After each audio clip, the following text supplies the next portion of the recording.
မင်္ဂလာပါရှိုင်းကနေကြိုဆိုလိုက်ပါတယ်မိတ်ဆွေတို့ဂျင်းတော့ပုံမှန်သွားပြီးကစားနေကြတယ်ပေါ့နော်ဒါပေမဲ့ခန္ဓာကိုယ်ပြောင်းလဲမှုမရှိဘူးကြော်သားတွေက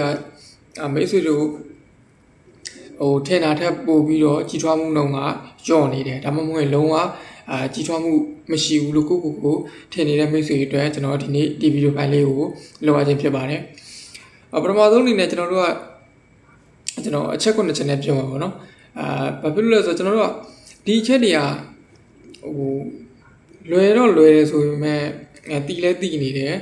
မိတ်ဆွေတို့လည်းတီပြီးသားဖြစ်တယ်ဒါပေမဲ့စစ်တွေးမကြည့်ဘူးပေါ့နော်တွေးမကြည့်ဘူးဒီချက်တွေဆိုတော့ကျွန်တော်ဒီနေ့ဒီ9ချက်ကိုဒီမိတ်ဆွေတို့တော့ပေါ့နော်မိတ်ဆွေတို့ဂျင်သွားပြီးတော့ကစားရကြုံနဲ့အောင်ခန္ဓာကိုယ်ကြီးထွားဖို့ပြောင်းလဲဖို့အတွက်ကျွန်တော်အထောက်အကူဖြစ်မဲ့အချက်9ချက်လေးကိုကျွန်တော်share လုပ်ပေးမှာဖြစ်ပါတယ်နံပါတ်1ချက်ကကျွန်တော်တို့ protein ဒါမိတ်ဆွေတို့လည်းသိပြီးသားပေါ့နော်အသားအထက်ကျွန်တော်တို့လုံလောက်အောင်မစားနိုင်ခြင်းဒါမစားနိုင်ခြင်းဆိုတဲ့နေရာမှာမစားတာကိုပြောတာပေါ့နော်ကျွန်တော်မိတ်ဆွေတွေဒီဂျင်ကစားပြီးတော့ protein မဖြစ်ဘူးဆိုရင်လည်းခန္ဓာကိုယ်ကကြီးထွားမှာမဟုတ်ဘူးဘာဖြစ်လို့လဲဆိုတော့ကျွန်တော်တို့ကကျွန်တော်တို့ရဲ့ခန္ဓာကိုယ်မှာရှိတဲ့ကြွသား1 kg ပေါ့နော်1 kg မှာကျွန်တော်တို့ကတစ်နေ့protein gram 1.6 ကနေပြီး2.2 gram အထိလိုအပ်တယ်ပေါ့နော်ဒါကတရက်ကိုပေါ့တရက်ကိုဆိုတာ sorry ပြောချင်တာကြွသား1 kg မှာပေါ့နော်လိုအပ်တဲ့ကျွန်တော်တို့ protein gram ကိုပြောတာအဲ့တော့ကျွန်တော်တို့နံပါတ်1ချက်အနေနဲ့protein ပြည့်မီအောင်စားပေးဖို့လိုအပ်ပါတယ်ဒါခန္ဓာကိုယ်ကြီးထွားဖို့နံပါတ်1အချက်ပေါ့နော်နံပါတ်2အချက်ကကယ်လိုရီပေါ့နော်မိတ်ဆွေအားဆိုကြပါဦးကျွန်တော်တို့ကဝိတ်လောက်ကစားသမားတွေကကျွန်တော်တို့ဒီ weight ချခြင်းလို့ကယ်လိုရီ short စားရဲဆိုရင်ကျွန်တော်တို့ weight gain စားသမားတွေကကယ်လိုရီတိုးစားမှာပေါ့နော်ဒါပေမဲ့တိုးစားတဲ့ကယ်လိုရီမှာလည်းစောစောအရှိရကျွန်တော်နံပါတ်1အချက်မှာလို့ protein တွေလုံလောက်ရမယ် carbohydrate တွေပေါ့နော်လုံလောက်မယ်အစားရှိစေဖြစ်ကျွန်တော်တို့ကတစ်နေ့သာစုစုပေါင်းစားလိုက်တဲ့ကယ်လိုရီကမိတ်ဆွေတစ်နေ့သာစုစုပေါင်းလိုအပ်တဲ့ကယ်လိုရီချက်တိုးစားရမယ်ပေါ့ဗျာအဲ့ဒါမျိုးမှာမိတ်ဆွေတို့ကကိုတစ်နေ့သာစုစုပေါင်းစားရမယ်ကယ်လိုရီအောက်ရောက်နေတယ်ဒါမှမဟုတ်ရင်ကယ်လိုရီတိုင်းပဲဖြစ်နေတယ်ဆိုရင်တော့ကြွသားကြီးထွားမှာမဟုတ်ပါဘူးပေါ့နော်နံပါတ်3ကတော့ကျွန်တော် channel မှာလည်းကျွန်တော် sharing လုပ်ပေးခဲ့ဘူးလေပေါ့နော် over training ပေါ့ကျွန်တော်တို့ခန္ဓာကိုယ်မှာရှိတဲ့ကြွသားတွေကကျွန်တော်တို့လေ့ကျင့်ခန်းတွေလုပ်တဲ့အချိန်မှာအလေးတွေနဲ့ပေါ့နော်လေ့ကျင့်ခန်းတွေလုပ်တဲ့အချိန်မှာကြွသား tissue တွေအကုန်လုံးပေါက်ပြဲသွားတယ်ဆိုတော့လည်းမိတ်ဆွေတို့သိတယ်ဆိုတော့အဲ့ပေါက်ပြဲသွားတဲ့ကြွသား tissue တွေ recovery လုပ်ကျွန်တော်တို့ကြွသား tissue တွေရလာအောင်ကျွန်တော်တို့ကအနားယူပေးရမှာဖြစ်တယ်အဲ့အချိန်မှာမိတ်ဆွေကအနားမယူဘဲနဲ့နေတိုင်းချင်းကစားမယ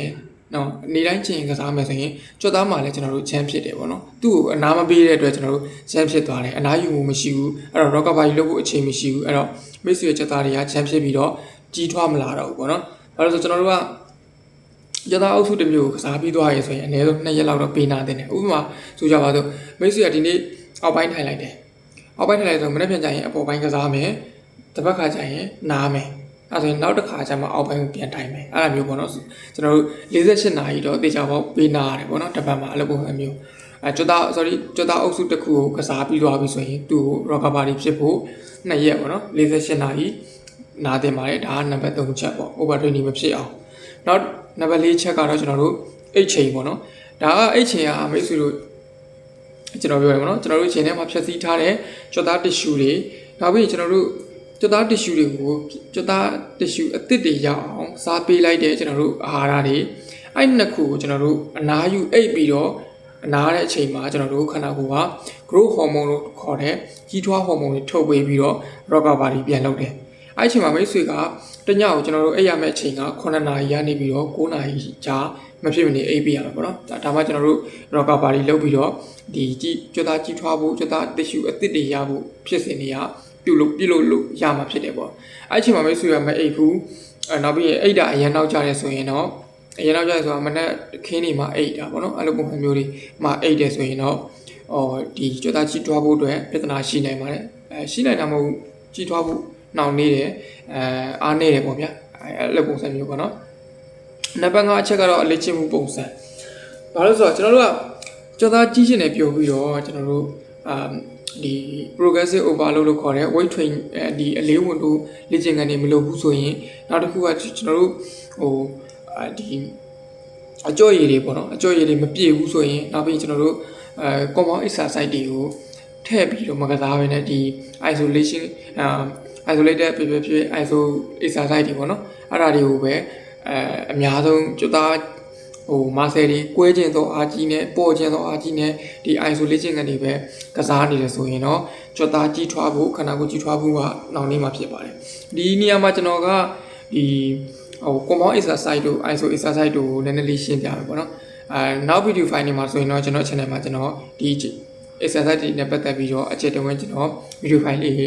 းနောက်ကြရင်တော့ကျွန်တော်လုပ်ဖို့အစီအစဉ်ရှိပါတယ်ဆိုတော့ကျွန်တော် compound exercise ဆိုတာကျွန်တော်လေ့ကျင့်ခန်းကတစ်မျိုးတည်းဗျာလေ့ကျင့်ခန်းတစ်မျိုးတည်းဟိုမှာကျွန်တော်တို့ခန္ဓာကိုယ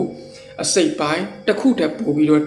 ့ထိရောက်တဲ့လေ့ကျင့်ခန်းတွေပေါ့နော်ဒါတွေကိုကျွန်တော်တို့က compound exercise ဥပမာကျွန်တော်တို့ကမိတ်ဆွေကချက်ဘရက်ကိုဘာပဲပေါ့နော်တန်းနဲ့ချက်ဘရက်တွန်းလိုက်ပြီဆိုရင်ကျွန်တော်တို့အဓိက major muscle ကရင်အုပ်ကြွတာတွေအတွက်ဒါပေမဲ့ကျွန်တော်တို့ tricep တွေလည်းထိတယ်ဒီ shoulder muscle တွေလည်းအထိုက်အသင့်လောက်ထိတယ်ပေါ့နော်ဒါမျိုးကိုကျွန်တော်တို့ compound exercise လို့ခေါ်တယ်ကျွန်တော်တို့ဒီ iso exercise တွေဆိုတာကကျတော့ဥပမာleg extension လို့ပေါ့နော်ပေါင်ရှိတစ်ခုပဲထိတာနောက်ပြီးရင်ကျွန်တော်တို့အပေါ်ပိုင်းလေ့ကျင့်ခန်းတွေမှာဆိုရင်ဒီlateral raise လို့ဟာမျိုးကျွန်တော်တို့ဒီ lateral raise လို့ဟာမျိုးပေါ့နော်ဒီ shoulder ဘေးမှာ shoulder တစ်ခုတည်းပဲထိတယ်ဒါတွေက isolation exercise တွေပေါ့ဆိုတော့ကျွန်တော်တို့ကလေ့ကျင့်မှုပုံစံမှာဆိုရင်အလေးဝန်တို့ progressive overload တွေကို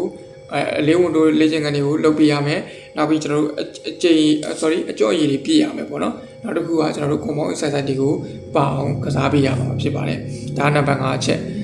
်နံပါတ်6အချက်ကကျွန်တော်တို့ရေလုံလောက်အောင်တောက်ပြရမှာပေါ့နော်ကျွန်တော်တို့ခန္ဓာကိုယ်မှာရေဓာတ်က80ရာခိုင်နှုန်းကျော်တယ်အဲ့တော့မိတ်ဆွေကရေလုံလောက်အောင်မတောက်ဘူးဆိုရင်ကျွန်တော်တို့ခန္ဓာကိုယ်အတွင်းပိုင်းမှာရှိတဲ့ကြွသားတွေထဲမှာတူလောင်ထားတဲ့ကျွန်တော်တို့ရေတွေကိုစွမ်းရည်အနေနဲ့ထုတ်ယူပြီးသုံးမှာဖြစ်တဲ့အတွက်မိတ်ဆွေကကြွသားတွေဆုံးရှုံးမှာပေါ့နော်ကြွသားတွေဆုံးရှုံးတဲ့အတွက်ဒါကရှင်းပြတရားမလို့တော့ဘူးကြွသားဆုံးရှုံးပြီဆိုတော့ကျွန်တော်ကြွသားတိုးမလာတော့ဘူးပေါ့ဗျာဒါရှင်းပါတယ်အဲ့တော့ရေလုံလောက်အောင်တောက်ပါနံပါတ်9အချက်ကတော့ကျွန်တော်တို့ဟော်မုန်းမညီဘူးဟော်မုန်းမညီဘူးဆိုတော့ကျွန်တော်တို့ဒီtestosterone လို့ခေါ်တဲ့ကျွန်တော်တို့ဒီကြားဟော်မုန်းပေါ့နော်ကြားဟော်မုန်းနောက်ပြီးရင်ဒီကြားtestosterone ဟော်မုန်းတွေကကျွန်တော်တို့အသက်30ကျော်အမျိုးသားအမျိုးသမီးပဲဖြစ်ပေါ့နော်အမျိုးသားဆိုရင်အသက်30ကျော်ရင်အထွက်နည်းတယ်အဲ့အတွက်ကျွန်တော်တို့ကဂရုစိုက်ပြီးတော့ဒီဟော်မုန်းတွေများများထွက်ဖို့ဂရုစိုက်ရတယ်ပေါ့နော်အမျိုးသားတွေဒီအသက်30ကျော်အမျိုးသားတွေမှာအရန်အထွက်နည်းတယ်အရန်ထွက်နေပါတယ်ဒါတီးပြီးသားမိတ်ဆွေလည်းတီးပြီးသားဖြစ်မှာပေါ့နော်နောက်တစ်ခုကကျွန်တော်တို့ကဒီဟော်မုန်းတွေထွက်ဖို့ဆိုရင်စောစောအရှိမပြောခဲ့တဲ့အလေးချင်းတွေကိုကောင်းကောင်းလုပ်ရင်ကျွန်တော်တို့ကဒီကြောက်ဟော်မုန်းတွေကိုမြတ်ထုတ်လို့ပေးဖို့အထောက်အကူပြုတယ်ပေါ့နော်ဒါရှင်းနေတဲ့ဘက်ကွန်ချက်ကဒါကကျွန်တော်ဒီနေ့ပြောခဲ့တဲ့အချက်9ချက်ကမိတ်ဆွေတို့ကြွသားလက်ချင်းကြွသားတိဆောက်ဖို့လုပ်နေတယ်နောက်ပြီးခန္ဓာကိုယ်ကြီးထွားဖို့လုပ်နေတဲ့မိတ်ဆွေတွေအတွက်မဖြစ်မနေပေါ့နော်အခုကျွန်တော်ပြောတာကဒီဟာတွေမိတ်ဆွေမလုံးလို့မို့ကြွသားတွေမကြီးထွားကြွသားအတစ်တွေမတီးဆောင်နိုင်ဘူးခန္ဓာကိုယ်မကြီးထွားဘူးဆိုတော့ပြောင်းပြန်လည်ပြီးတော့မိတ်ဆွေကဒီချက်9ချက်တည်းလိုက်နိုင်တယ်ဆိုရင်မိတ်ဆွေခန္ဓာကိုယ်ကြီးထွားဖို့ကျွန်တော်အာမခံတယ်နောက်ပြီးကြွသားအတစ်တွေရရှိဖို့ကျွန်တော်အာမခံတယ်ရလဲရမှသိကြတယ်ပေါ့နော်ဆိုတော့ဒီနေရာမှာကျွန်တော်တို့သတိထားစရာလေးတစ်ခုကကျွန်တော်တို့အကြံပေးတာပေါ့ဗျာသတိထားစရာတော့မဟုတ်ဘူးเนาะအကြံပေးတာမိတ်ဆွေတို့ကျွန်တော်ဗီဒီယိုဖိုင်တွေမှာကျွန်တော်လည်းမကြမကြာပြောဘူးလေပေါ့နော်မိတ်ဆွေတို့ဂျင်းထဲမှာကစားတဲ့အလေးပဲဖြစ်ဖြစ်အကျင့်ရည်ပဲဖြစ်ဖြစ်နောက်ပြီးတိုးတက်မှုနှုန်းတွေမိတ်ဆွေလုပ်တဲ့အစားအစာတွေအလေးကျင့်တွေကိုတပတ်တရက်ချင်းစီတိုင်းမှာကျွန်တော်တို့ record လုပ်တလားပြည့်တဲ့အချိန်မှာအဲ record ကိုပြန်စစ်ပေါ့နော်အဲစစ်ပြီးတော့ကျွန်တော်တို့ကလိုအပ်တဲ့အရာလေးတွေဖြည့်ပြီးတော့ဒီထက်ကောင်းမွန်အောင်ငါဘယ်လိုလုပ်ရမလဲဆိုတော့အဲကြောင့်မို့ကျွန်တော်တို့လုပ်လို့ရမှာအဲ့တော့ကျွန်တော်တို့မိတ်ဆွေတွေကတရက်ချင်းစီတစ်ပတ်ချင်းစီတစ်လချင်းစီကိုဖြတ်တန်းခဲ့တဲ့ကစားနည်းကစားတဲ့အကျင့်ကြီးကစားတဲ့အကြော်ကြီးကစားတဲ့အလေးနောက်ပြီးအစားအသောက်တွေကို record လုပ်ထားပါပေါ့နော်နောက်တော့တစ်ခုကကျွန်တော်တို့ဒီလိုလုပ်တဲ့အချိန်မှာပေါ့နော်မိတ်ဆွေအခုစပြီးတော့မိတ်ဆွေ lifestyle ကိုစပြီးချိန်မယ်ဒီချက်9ချက်ကိုလိုက်နာမယ်ဆိုရင်ကျွန်တော်10ဘက်ကနေ12ဘက်ပေါ့နော်လွယ်ပြောရရင်တော့ကျွန်တော်တို့2လခွဲ3လလောက်ထိစူးစမ်းအားထုတ်ပေါ့နော်ဒီဟာလေးတွေကိုဒီဇိုင်းမမှန်နဲ့ဒါမှကျွန်တော်တို့က3လအတွင်းမှာ reset တွေအတိအတာတယ်ပေါ့နော် reset တွေရမှာဖြစ်ပါတယ်ကျွန်တော်တို့ဒါကြောင့်မို့လဲကျွန်တော်တို့ကအမြဲတမ်းconsistency ရှိရမယ်နောက်ပြီးရင်ကျွန်တော်တို့ရည်ရှိသွားရမယ်ဆိုပြီးအမြဲတမ်းပြောကြရဲပေါ့နော်ဒါဘာပြောလို့လဲဆိုတော့အခုလိုဟာမျိုးလေးတွေပေါ့မိတ်ဆွေကဒီ9ချက်ကိုနေချင်းညချင်းပြောင်းလို့မဖြစ်နိုင်ဘူးပေါ့နော်လူတစ်ယောက်ရဲ့ lifestyle ဆိုတာက 6လနေတဲ့နေ့ထိကြားတယ်ပေါ့ဒါကကျွန်တော်တို့က3ဘတ်ပေါ့နော် sorry 3လအတွင်းမှာမိတ်ဆွေကဒါလေးတွေဒီချက်လက်လေးတွေကိုအကောင်းဆုံးလိုက်နာပြီးတော့ပြောင်းလဲမယ်ဆိုရင်မိတ်ဆွေရက်တန်နေတဲ့ခန္ဓာကိုယ်ကြီးထွားနှုန်းတွေတီဆောက်လို့မရဘူးဆိုတော့ကြွတာအသစ်တွေကိုလည်းတီဆောက်နိုင်မှာဖြစ်ပါတယ်ဆိုတော့ကျွန်တော် channel မှာအခုလိုပဲပေါ့နော်မိတ်ဆွေတို့အတွက်အကျိုးရှိစေဟာဒီ fitness နဲ့ပတ်သက်ပြီး video file လေးတွေကိုကျွန်တော်မကြတင်ပေးတယ်ပေါ့နော်တစ်ပတ်တစ်ခါဆိုတော့မိတ်ဆွေတို့ရဲ့ဒီအကြံပြုချက်တွေနောက်ပြီးcomment မှာတိလို့တဲ့ပေါ့နော်မေးထားတဲ့အရာလေးတွေဆိုရင်ကျွန်တော်ပြန်ပြီးတော့ဆွေးနွေးပေးတယ်ပေါ့နော်ဒါကြောင့်မို့ကျွန်တော် channel လေးကိုအခုမှလာကြည့်တဲ့မိတ်ဆွေများရှိခဲ့သည်ရှိတော့subscribe လေးလုပ်ပေးထားပါအောင်လို့ကျွန်တော်မေတ္တာရပ်ခံချင်ပါတယ်ကျွန်တော်အခုတင်ထားတဲ့ video file လေးကိုကြိုက်နေတဲ့ဆိုရင်လည်းမိတ်ဆွေတို့ရဲ့တကယ်ချင်းတွေစီမျှဝေပေးဖို့ကျွန်တော်မေတ္တာရပ်ခံပါတယ်အားလုံးကိုကျေးဇူးတင်ပါတယ်